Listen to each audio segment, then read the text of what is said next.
కాంగ్రెస్ ప్రభుత్వం వచ్చిన తర్వాత నాడు కాంగ్రెస్ ప్రభుత్వం చేసిన 6 గ్యారంటీలు ఏదైతే ఉన్నాయో అవి అమలు చేసిన తర్వాత దాంట్లో భాగంగానే ఇలా ప్రజాపాలనపై దృష్టి పెట్టి ఏదైతే ఇందిరమ్మ రేషన్ కార్డులు, ఆ తర్వాత ఇందిరమ్మ ఇండ్లు, ఇందిరమ్మ ఆత్మీయ భరోసా ఇవన్నీ కూడా ప్రజా సమస్యల మీద ఈ రేవంత్ రెడ్డి గారి ప్రభుత్వము గ్రామ సభలు పెట్టి గ్రామాల్లో లబ్ధిదారు ఎంపిక చేయడం జరుగుతున్నది. గత 10 ఏళ్లలో బీఆర్ఎస్ ప్రభుత్వం ఇండ్లు ఇస్తాం, రేషన్ కార్డులు ఇస్తాం, అవి ఇస్తాం అని చెప్పి ఒక్కటి కూడా ఇచ్చిన దాఖలాలు కనబడలేదు ఇప్పటిదాకా. గ్రామాలలో గ్రామ సభలు పెడతా ఉంటే ప్రజలందరూ హర్షిస్తూ ఉన్నారు. ఇది ప్రజాపాలన అంటే. ఎందుకంటే ప్రజలందరికీ కూడా దగ్గరగా ఉండే ప్రభుత్వమే ప్రజాపాలన అంటారు.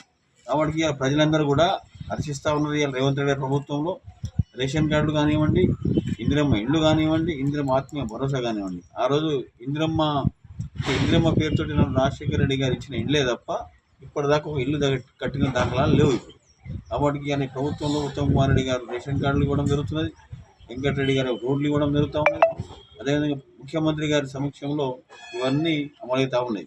కాబట్టి ఇలా కాంగ్రెస్ ప్రభుత్వం ప్రజల దగ్గరకు వచ్చింది. కాబట్టి ఇలా ప్రజలు మన రాబోయే 5 కాలంలో కాంగ్రెస్ ప్రభుత్వం వస్తుందని చెప్పి రావాలని చెప్పి కోరుకుంటున్నారు అందరూ. అదేవిధంగా ఇలా గ్రామ సభలు చూస్తామంటే అందరూ ప్రజలందరూ చాలా సంతోషంగా, ఆనందంగా, ఉత్సాహంగా ఉన్నారు. ఎందుకంటే ప్రజలందరూ తెలిసి ఇవ్వాలి కాంగ్రెస్ ప్రభుత్వం అంటే ఏందో అనేది. కాంగ్రెస్ ప్రభుత్వం అంటేనే బడుగు బలహీన వర్గాల ప్రభుత్వం.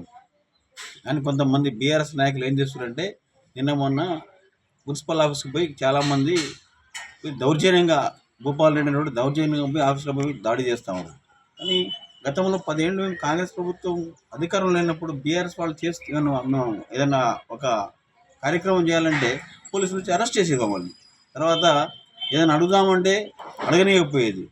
ధర్నా చౌక్ ఎత్తేసిండు కేసీఆర్.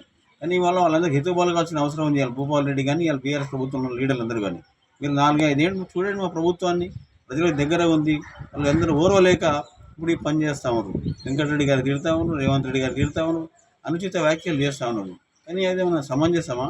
అదేమన్నా మర్యాద ఉన్నదా? మీరు 5 ఏళ్ళు ఎమ్మెల్యేగా చేసిండ్రు, మీకు ఏమైనా మర్యాద ఉన్నదా అంటున్నది. మీరు ఒక మర్యాదపూర్వకంగా ప్రజాప్రతినిధి మాట్లాడాల్సిన మాటలే కావాలి. ఇంగిత జ్ఞానం ఉండాలి, బుద్ధి ఉండాలి. కొద్దిగా మాట్లాడే ముందు ఏం మాట్లాడుతున్నామని చెప్పేసి దౌర్జన్యం చేస్తూ చూస్తూ ఊరుకుంటారా ఏంది? ఒకసారి 2 సార్లు చూస్తారు, 3వ సారి తిరగబడతారు ఎవరైనా సార్. కాబట్టి ఖబర్దారు, మీ మాల మీరు ఉండాలి. బీఆర్ఎస్ నాయకులు లేకపోతే మీరు చాలా మూల్యం చెల్లించాల్సిన అవసరం వస్తుంది. అది కేటీఆర్ కూడా చెప్పాల్సిన అవసరం ఉన్నది. ఎందుకంటే కేటీఆర్ ఏదో ప్రభుత్వం అధికారం పోగానే అరుస్తూ ఉన్నాడు, ఒకటే అన్నీ అరుస్తా పిల్లి కూతలు కూస్తూ ఉన్నాడు. అంటే అధికారం 10 ఏళ్ళు ఉంటే గుర్తురాలేదు, కానీ ఇప్పుడు గుర్తొచ్చింది ఆయనకి ఇతను కానీ. కాబట్టి కేటీఆర్ కానీ ఇటు భూపాల్ రెడ్డి కానీ మీరు ఖబర్దార్ బిడ్డ, మీ మాల మీరు ఉండాలి.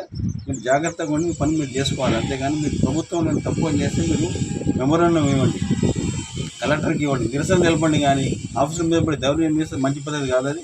కాబట్టి మీకు ఎదుర్కోవాల్సిన అవసరం ఉంది. కాంగ్రెస్ పార్టీ మంచి పనులు చేస్తూ ఉన్నది.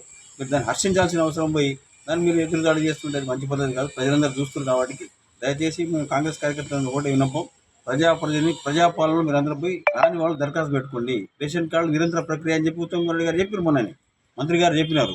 అట్లనే ఇండ్లది అది ఫైనల్ లిస్ట్ కాదు, అది ఓన్లీ మొన్న మీరు పెట్టిన దరఖాస్తులకు వాళ్ళు ఎలిజిబుల్ లిస్ట్ అది, కానీ అది ఫైనల్ లిస్ట్ కాదు. అది ఫైనల్ లిస్ట్ ఇంకోటి ఉంటుంది. కాబట్టి ఆందోళన చెందవలసిన అవసరం లేదు. భూములే నిరుపేదలు అయితే ఎవరున్నారో వాళ్ళందరూ కూడా రాని పేర్లు కూడా పరిశీలిస్తే ప్రభుత్వం అని చెప్పి తెలియజేసి ముగిస్తాము.